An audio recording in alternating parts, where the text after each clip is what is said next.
All right, guys, welcome back to the channel. I'm in my 2018 Thor Ace RV again today, and this time I want to talk about something that really excited me, something that I think is really helpful to the family, could be really helpful to some of you guys, and especially if you're RV or even other types of travelers, or just looking for information in general. I'm sure there's other videos on that type of stuff out here, but this one is going to be geared towards your trip planning.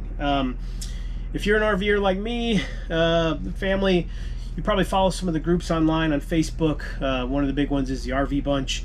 It's really interesting. Sometimes it's really entertaining. The comments and the arguments and some of the other things that people get into. You got people on there who just, they just want to ask a question. They just want an answer. Maybe they've already gone somewhere, or maybe the RV Bunch is just where they get their information at. So they're going to ask you guys first. They really want to know what other RVers talk about or do, so they can give them legit advice, which is great.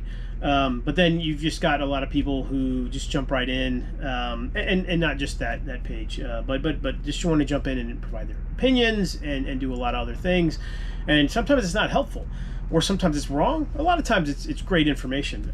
So it's a good mix. It's really fun to be on those pages. Sometimes I contribute when I can, and then I stay out of I don't want to post on some that talk about is your 1500 pickup truck capable of pulling X RV? Maybe, and we'll get into that. I think I have a question here, and I'll talk about that. Or tires or other things, because you got a lot of really opinionated people. I don't want to put a comment on that and just get notifications over and over and over again on those things. So what I did, we're planning a trip up north this summer in a few months here, and I wanted to find out, I don't like, if at all possible, I only like to drive about 5 or 6 hours, and then we could stop. If we find some RV parks, or if we've got the availability to actually stop and stay an entire day in an RV park with a pool or a water slide or something like that, we like to do that. So this trip, probably 14 hours or 14 to 16 hours, with the RV, given time frame with dogs, everything. Probably only one stop, because I'll power through. I wanted to find out, hey, if I want to break this up into two, where's the central location on this route? And obviously there's some really great apps out there, like the RV Parky and Campendium, and I like to use those, and you can pull it up on the map, and you can like cross-reference with Google Maps and try to figure out where you're going to stop at. I use the little finger method. Oh, that's halfway up the map, and then if I rotate it, that's the other half. That works, but trying to figure out the exact one and then just find some RV parks, there's got to be something simple out there, and there's probably a few other things, but what I found, what I did, and I don't know if you can see this monitor, but or if you recognize, this is ChatGPT. So I said, I didn't have an account prior to this. Other people had used it and said great things about it. So I said, what if I use this as my RV planning app? What if I see how much information it has for this and other things on my RV? So I asked it a couple other questions after just my regular trip planning. But so in my case, the first one I asked it about was what the halfway point in our location was, and it gave me and then also when I asked what the halfway point is, I also asked what RV parks were near it, and it gave us those. And then I also asked what boondocking or overnight free parking it had, and it gave us those as well. It listed the Walmarts and the Cracker Barrels and the casinos and all those types of things. It's like these things are available. That was pretty interesting. And then once we were in the location that we're going to go to, I said, hey, what if, talking to the wife, we said, hey, what if, we broke off and went somewhere else, visited somewhere for a couple days if we're going to be with, in a certain area for a long time. So I said, hey, what type of RV parks were in 4 hours of this city with a water park? And it pulled up a bunch of those. So this is what I did to try to help some of you guys. I'll try not to read this word for word, but to talk about why I picked the questions I did, and then what type of answers and how awesome it was to split it up. So this is not my trip. This was just an example of the trip, kind of similar, but an example of the trip where I just pulled some cities out and went over a few things. So the first question I said, hey, I'm planning a trip an RV trip from Orlando to Chicago. I don't want to drive more than 6 hours a day. What cities should I stop in, and what RV parks are nearby those cities? So if you're going to go out to, and you want to hit national parks, or you're driving across the country, or you're just going from Arizona to Washington State or Montana, and you want to hit, you just put that in. Hey, this is what I'm going to do. This is when I want to stop. These are the cities I want to hit. Where are my RVs? Or hey, I just want to stop. I'm going from here to here. These are my things. I want to visit as many national parks as possible. It's probably going to spit that out. So here it said, great, here are some suggested cities, nearby RV parks for your RV trip from Orlando to Chicago, no more than 6 hours of driving per day. So it already figured all that out. And it says Orlando, Atlanta, Georgia, Orlando to Atlanta, Atlanta to Nashville, then Louisville, then Indianapolis. And it talks about 6 hours, 3.5. One trip's only 2 hours, but it's really talking about some of the RV parks. Stone Mountain, Two Rivers Campground, Louisville, KOA, Indianapolis, KOA. And it says these are just a few suggestions. There are many other cities and RV parks to choose from depending on your interests and preferences. It's always a good idea to research and book in advance. So that's really good tips. This is just a computer spitting this stuff out there. But do you want to drive less than 2 hours, or only 2 hours to get somewhere? Maybe you really like those parks, and you can go ahead and look those parks up, see what type of things they have. But that's a really cool tool to just immediately plan out your trips. And I think you could probably put some parameters in there. Instead of saying I don't want to drive more than 6 hours, you could probably say I want to drive approximately 6 hours, and then it's going to actually put in 6 hours. So just be conversational and ask it a question like you're going to ask a person, and this is going to spit those things out for you. So the next question I asked it is, hey, my RV on this trip is 13.5 feet tall, and I think this RV is like 12.5, something like that. But I wanted to go 13.5 because one of the questions in like the apps or on those Facebook groups are about like, hey, where can I take my RV? Is there any place I should be concerned if I'm taking this route or driving through this city and my RV is this height? So I decided to ask it. I said, hey, my RV on this trip, so this is continuing with that trip from Orlando to Chicago, is 13.5 feet tall. Are there any routes that I should be concerned about with low clearance? And ChatGPT said, yes, it's important to be aware of low clearance when driving an RV. While most highways and interstates should be fine on your RV with your RV height, there are some areas where you may need to take extra precautions. And it names out the downtown connector, Interstate 75 and 85, has some low clearance in Atlanta.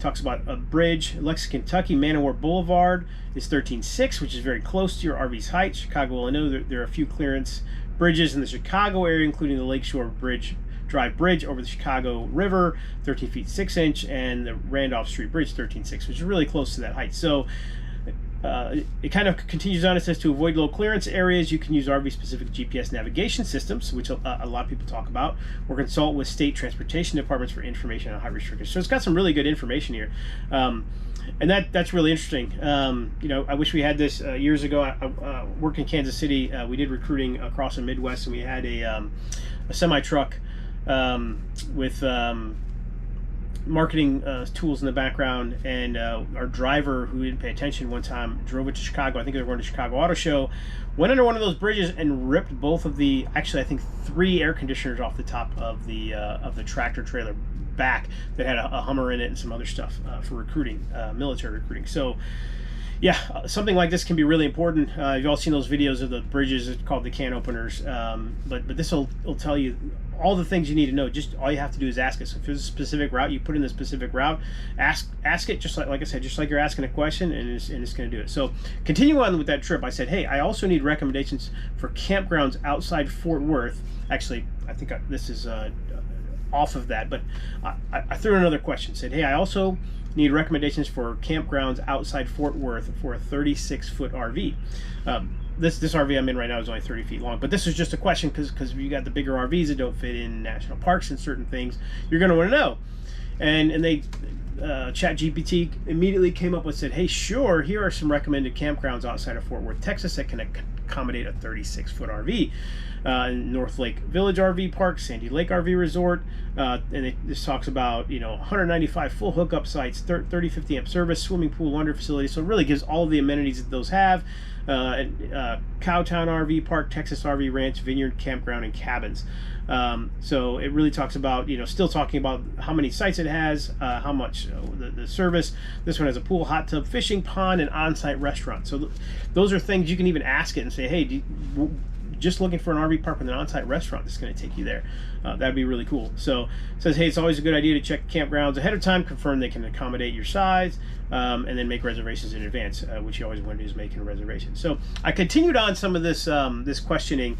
Like I did go to RV Bunch, and I did scroll through and look at some questions that some of the people actually were asking, and then some of these questions really are geared off of that, or they're just kind of a modification on what some people were asking. So this next question, I said, hey, I'm looking to spend some time in January, February in Texas, maybe around South Padre Island. And we've never been to South Padre Island. It'd be really cool, but just decided to throw this out there. What is the weather like at that time, so January, February in Texas, and any recommendations for RV campgrounds?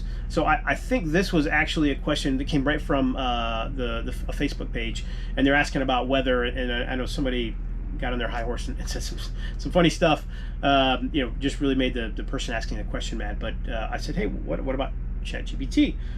So I threw this question in here. It says, South Padre Island is a great place to spend the winter months in Texas, with mild temperatures and plenty of activities to enjoy. So don't let the rest of the snowbirds know if you don't want them to come to South Padre. You might not want to tell them to do this. But it says, here's what you can expect. It talks weather. January, February, the average high temperature of South Padre Island is in the low 70s, with nighttime lows in the 50s. It's generally sunny and dry during this time, although there is a slight chance of rain. Sounds like ideal conditions for camping, especially if you're not going to be hooked to power. If you want a boondock, from what I've heard, I think it's down that way. There's some beachside camping. So that time of year, nighttime lows in the 50s, highs in the 70s means it's not going to get too hot in the RV, and you're not going to need to run your generator or other power requirements that are going to cause you to need to run your ACs. If you need 110 power, obviously you're not going to be able to run. Yeah, if you got a good inverter, you can run the TV, but your ACs and your microwave type of things, if your water heater is electric. But other than that, it's great great time. But it says RV campgrounds. It says Isla Boca Park, Gulf Waters Beach RV Resort. Primitive has over 150 sites with full hookups. There's a variety of amenities. It talks about those amenities. Tropical Trails RV Resort and South Padre Island KOA. All looks like great ones. You could probably go on RV Parky or another one, type them in, go to Google Maps, pull them up, and look at all the reviews. There's a lot of great stuff. And then again, it tells you to make a reservation in advance. So then someone talked about something else. So I thought, what about just a specific thing I want to go look at? I said, hey, recommendation, and all I put was recommendations for reasonable campground near Ark Encounter. I think that was copy and pasted directly from one of the RV Bunch questions. And this says, hey, the Ark Encounter is located in Williamston, Kentucky. Here are some recommended campgrounds for the area with reasonable rates. And it talked about, so reasonable, I think was a key word here. You could probably put in a price point, and some of those, this may even pull in a price point to try to get you below. So Elkhorn Campground, Kentucky Horse Park Campground. The first one, it gives you a $30 per night rate. So the Horse Park, $35 per night rate. Whispering Hills, $40 per night. Talks about all the amenities. And then Big Bone Lick State Historic Park. That sounds interesting. Yeah, it's a innuendo in that name. But $30 per night for Big Bone Lick Historic Site. Big Bone Lick State Historic Site. Located in Union, Kentucky. Pool, playground, hiking trails, 35 miles northeast of Ark Encounter. So you're about a 30-minute drive. Some of these, this was 20 miles, this was 40 miles, 25 miles. So it sounds like you're going to be about a 30-minute drive if you're going to stay in any of these. So if you were that person and you happen to watch this video, all you have to do is go to ChatGPT, sign up for a quick account, and you'll be able to log right in, ask it your question, and you're going to get a really good, straightforward answer that you're not going to get on these pages. So it's really interesting and a really great way to do this. So I decided to keep asking it some questions, some other types of questions. This one, I think, was based off of some of the arguments that I hear on those pages all the time. And I said, hey, I just bought a Forest River Wildwood QBXL travel trailer. That's our previous travel trailer that we don't have anymore. What type or size of truck is recommended to pull it? Here we go. I will preface this by saying we did have a 1500 that pulled this, I think, tip to tongue. We were a little over 33 feet from the tip of the tongue all the way to the back bumper. However, our 1500 was a Ram, it was a Hemi powered Ram Mega Cab. So the trick with the Mega Cab is they do have the 3/4 ton axle. So and they're rated at like 13,000 pounds. So, and this was a rear wheel drive, which is rated at even higher towing capacity than the 4-wheel drive. So there are some unicorn 1500s out there. This was more like a 3/4 ton because the axles were straight up not regular 1500 axles. It did have like the 8-bolt, pull out rear axle, so it's a little bit different. But if you're looking for a 1500, that Mega Cab Ram, if you find the 2-wheel drive one, is a unicorn, and ours was a 2007. So the price was really good, and we were able to buy an affordable truck. I do my own work, so we were able to maintain it and keep it pulling that RV really well, and it did a great job pulling it down the road. An amazing job. That Hemi was really good. So I said, again, my question was what size or type of truck? Well, right away, ChatGPT and its AI congratulated me on buying a new Forest River Wildwood travel trailer, which I don't have anymore, but that's what it did. It says the size and type of truck you will need to tow it will depend on several factors, including the weight of the trailer, the weight capacity of the truck, and the terrain you plan to drive on. So really, if you do look at a lot of those Facebook groups, and you ask a question like this, you're going to get a real range of answers. You're going to get people to say, hey, I've done it all the time. Hey, I did it for 5 years and I never had a problem. You're going to have somebody that's going to say, I did it, but I got in a wreck, you can't do it. And other people who never got in a wreck were just going to say, absolutely flat, I can't do it. But then you're going to get the guys and gals who know what they're talking about when it comes to, or just not necessarily know what they're talking about, just common sense. They're going to say, look, you need to clearly understand how heavy your trailer is. You're going to clearly have to understand how much weight your vehicle can tow, how much weight you're going to put in the trailer, and then the tongue weight and all those types of things. So ChatGPT just straight up came out and said, hey, the Wildwood QBXL has a dry weight of approximately 6,274 pounds, which was like half of the truck that we were pulling, and a gross vehicle weight rating of 7,765 pounds. With additional cargo and water, the weight could be up to around 8,000 pounds or more. So based on this information, it's recommended that you choose a truck with a towing capacity of at least 8,000 pounds. So it's not telling you what type of truck, just that you want your vehicle to have 8,000 pounds. In addition to towing capacity, you also want to consider the type of truck you want, such as a full-size pickup, an SUV, or a heavy-duty truck. Generally, a full-size pickup with a V8 engine is a popular choice for towing a travel trailer of this size. When shopping for a truck, look for models that are specifically designed for towing with features such as tow haul mode, integrated trailer brake controller, which is really important in a heavy-duty suspension. So it gives you, it really goes into to what you truly do need to look for, and the homework you need to do if you're going to pull a trailer safely. We did want to pull that trailer with a Dodge Durango that does have the towing capacity just barely to pull it. But the wheelbase is another thing that's really important. The wheelbase of the Durango was short, and it moved that trailer around even with anti-sway bars on it. So that's another thing to consider as well. But this gives you, and if you need to ask extra questions to develop that, and if you have a specific truck in mind or a specific SUV in mind in a trailer, you should throw it in there. It's probably going to tell you if that's suitable for carrying it, and it might say it's not. Maybe I'll ask that question here at the end here, or another one. So I jumped into another one. This is something I need to do with this RV. It says I need to replace the digital TV antenna on the roof of my 2018 Thor Ace 30.2 RV. What type of adhesive or caulk flashing should I use? So this is a maintenance related question that I decided to ask. And it really went into just the importance of using the right adhesive or caulk. And then as you look down, if you can read this or not, it does talk about using Dycor's lap sealant or a Turnabond roof seal. And then it talks about the lap sealant 3M marine adhesive sealant 5200 are good choices for the caulk flashing. And then it says how to apply it, make sure you clean the surface, use a putty knife or a scraper, and then how to let it dry. So it gives you the full recommendations on what you should do with that sealant if you're going to replace this thing. So if you're going to replace your air conditioner or you're going to replace anything else, this thing's going to give you a lot of the information and point you in the right direction. You can continue to ask questions, and it's really going to give you the information you need to do what you need to do. So the last question I asked to just kind of get some information out of this was, can I flat tow a 2005 Dodge Durango all-wheel drive behind an RV motorhome? So that's what we have. One of the vehicles we have that I have some plans for that hopefully will be in a future video. But we don't flat tow. We flat tow a Jeep. But I said, what do I need to do? And I added to that question, it's saying, what do I need to do before I tow, if it is possible? And this was a really interesting answer. And I suppose you can throw in a lot of different any vehicle you want, it's going to give you a great answer. So this says flat towing, also known as dinghy towing, can be a convenient way to bring your vehicle along with you or your RV adventures. Awesome. However, not all vehicles are suitable for flat towing, so it's important to check the owner's manual or with the manufacturer to see if your specific vehicle is flat towable. Okay, so I didn't want to go to the manufacturer because I'm going to call the dealership, and the manual is kind of hard to read. That's why I just typed the question here into ChatGPT.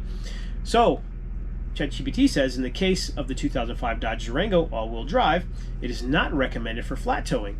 Good to know. I'm sure some people do with that type of vehicle. I think I've seen it or heard people talk about it, but ChatGPT is saying probably not a good idea. According to the owner manual for the 2005 Durango all-wheel drive, the vehicle should not be flat towed. So the owner's manual says this because it can cause damage to the transmission. It's absolutely a problem I don't want to have. I've already had to replace a torque converter in that thing. If you do flat tow this vehicle, it could lead to costly repairs. If you still want to tow your Durango behind your RV, you may want to consider using a tow dolly or a trailer instead. So it's going to give you options on, hey, you're not going to be able to flat tow it, but you can use a dolly or a trailer. These options will allow you to tow your vehicle safely without causing damage to the drivetrain. If you do decide to use a tow dolly, you will still need to take some precautions before towing. Here are some steps to follow. And it says check the weight capacity of your RV. So obviously you want to make sure this RV, I think the Durango would be a little too heavy for this RV. Our Jeep is right at the max limit. Tows amazingly though, but I think the Durango is over the max capacity even if we were flat towing for this RV. So you want to be careful there. And this is what it's telling you to check for. Make sure it's in neutral and the parking brake is off. So that's even when you're towing it. You want to be neutral, no parking brake when you're towing it, either on a dolly or on a trailer. You could probably put the parking brake on if it's on a trailer though. Check the tire pressure on all 4 tires. So yeah, if you are dollying it, you want to do that. Secure it to the dolly or trailer using straps to change. Test the brakes and lights on the tow dolly and the trailer to make sure they're working properly. So all these are amazing things, and these the plethora of questions that we can ask are pretty awesome. So one of the things that I just thought of was asking, if a different type of vehicle can pull it. So right now I'm just going to ask, can you tow and then I'm going to paste in the Forest River Wildwood QBXL travel trailer with a let's go 2020 Ford F-150. So that's all the information I'm going to put in. The trailer itself, and then let's say this is it's a 2019. So I don't know what year. No, we'll not put a year. So let's just go with that. Leave it kind of vague, and let's see what ChatGPT comes up with for an answer. So it says, yes, a 2020 Ford F-150 can tow a Forest River Wildwood QBXL travel trailer. However, it's important to make sure that the truck's towing capacity is sufficient for the weight of the trailer and cargo you plan to carry. So again, it gives us the weight of the travel trailer. The towing capacity of a 2020 Ford F-150 varies depending on the engine, transmission, and other options. However, most F-150s have a towing capacity of at least 5,000 pounds and can tow up to 13,200 pounds with the right equipment. So the right equipment and what it says in there is good.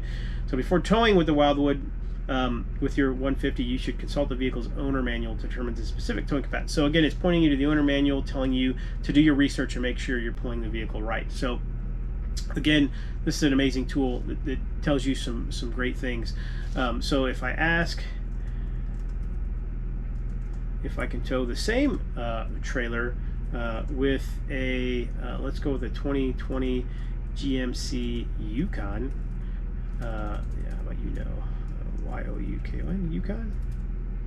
Yeah, let's try Yukon. I spelled that wrong. Why is it U? Yeah, it's U. Y-O-U-K. No.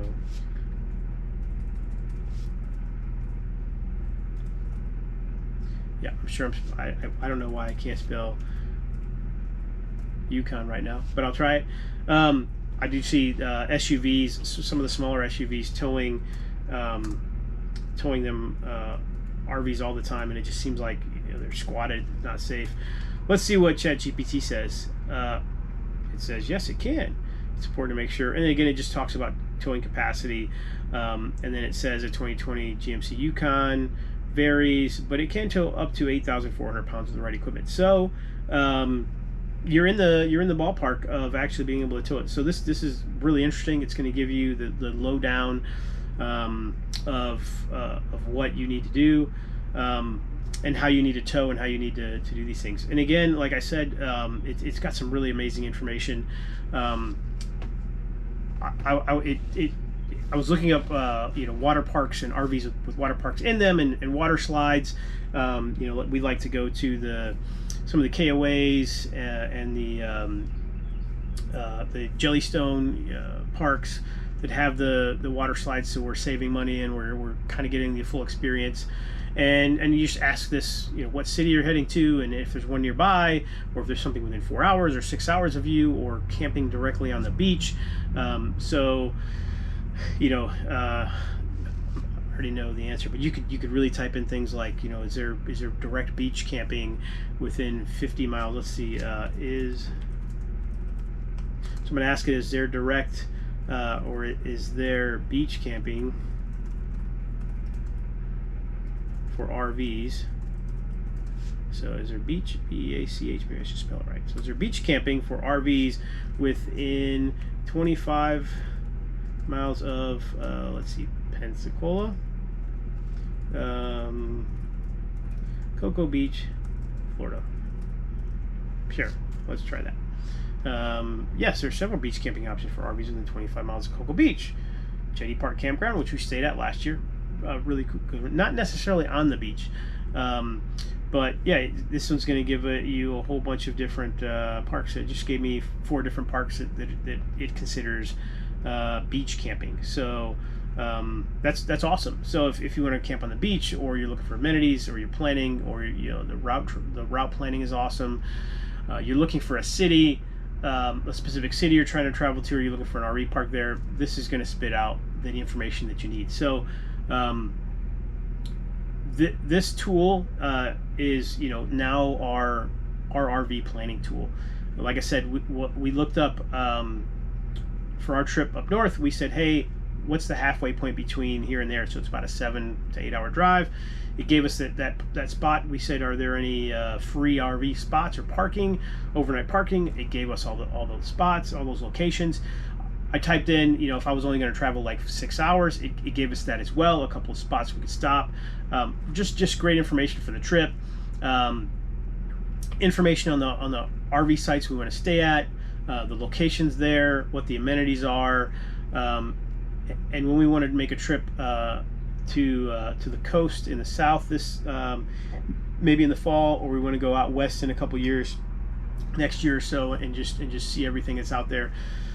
This is probably what I'm going to do to look those up, and I just wanted to show you this to you because I thought it was really cool when I was trying to figure out, I'm sitting here for 20, 30, 40 minutes going campground to campground, going back and forth between Google Maps, like I said, and RV Parky, and looking at, using my finger to try to measure and make sure I'm in the center, and then trying to make sure that, that's the route I'm on, that's the highway we're on, it's not 20 or 30 miles out of the way to get to this RV park. It's a whole hour to our trip. And then this app just spits that information out, and then I just cross-reference it on Google Maps, and I'm sure this could point me in that direction and give me links if it wanted to for that. And then it really just did that. So this is awesome. I've got maybe another video planned on what ChatGPT's capabilities are. I don't know if it has the capability that I want to try, but I want to use it, and I want to see what it can do in that manner. It obviously proved that there are some things when it's maintenance related that it can give you, but one of the other things, and we're working a video now because this slide has an issue with its Schwintek, so I want to maybe I'll see if it can give me some pointers or point me in the right direction to finding parts and pieces, or just repairing it in general. So yeah, this is a great tool. I encourage you guys to it's really easy to sign on, and then you just, as you see here, you just send it a message. It'll actually generate a new chat up in the top left corner. And when it generates the new chat, it actually kind of names it in a conversational way. So it's designed to give you a conversational answer. So the one where I said my going halfway, like I want to stop in the middle, it named it RV trip halfway point. It named it that. That's not that wasn't the question. It was generally the purpose of the question, but it just named it that. RV park with water park. It named it that, even though I was looking for specifically water slides. Really cool. So, and then this one is RV trip planning assist. So that's awesome as well. It's really pointing me to or naming these so they're really easy to find, and it keeps them on the side. You can on your name and email in the bottom left, you can actually clear. There's 3 dots. You can clear out your all of your conversations and then start over again, or click a new chat up on the. So if I would click new chat to go into something else, then it's just going to go into the ChatGPT screen, and I would type in something else. Or I can click back over here and I can go right back into what I was doing. So yeah, hopefully this was helpful. That's the reason, the real reason I made it, so you guys can go in and see some of the awesome things that this did for us, and hopefully these are some awesome things it can do for you, and really become the AI in general is really helping do a lot of things. And when something like a RV trip planning and things like that, obviously there are a lot of people who may be afraid of their security and their information. So taking that into account, it's going to be an amazing tool to just design your trips. And then it would be awesome. I'm sure there's a capability where you can just take this information, put it into your phone or Google Maps or Waze or something, and it automatically populates your trip and gives you what's going on. I think you can do trip planning in those apps anyway. So whether it's a little bit of digital entry, this gives you everything you need to do that, and then really saves, like I said, this I think researching the parks, just finding them and just finding the distance, this saved hours in doing that. And some of these questions, literally hours in trying to find some of these questions, trying to go to the owner's manual of a vehicle and find that type of information, or some of the other information on RVs, again, in the vehicles, or just the RV parks, or what type of adhesives and things to use. I ask one question, it spits everything out immediately, and I'm not looking at 3 different websites and videos on YouTube and trying to figure out what's going on. So again, hopefully this helped. Hopefully you liked it. Be sure to like and subscribe to the video. I'll see how quickly I can come up with the next ChatGPT interesting tool I want to use it for. But yeah, we've got some other cool stuff hopefully in the near future. We've got some plans, and we'll try to do the best I can to bring some actual interesting content. But thanks again. Thanks for sticking around if you were here for this long, and we'll see you next time.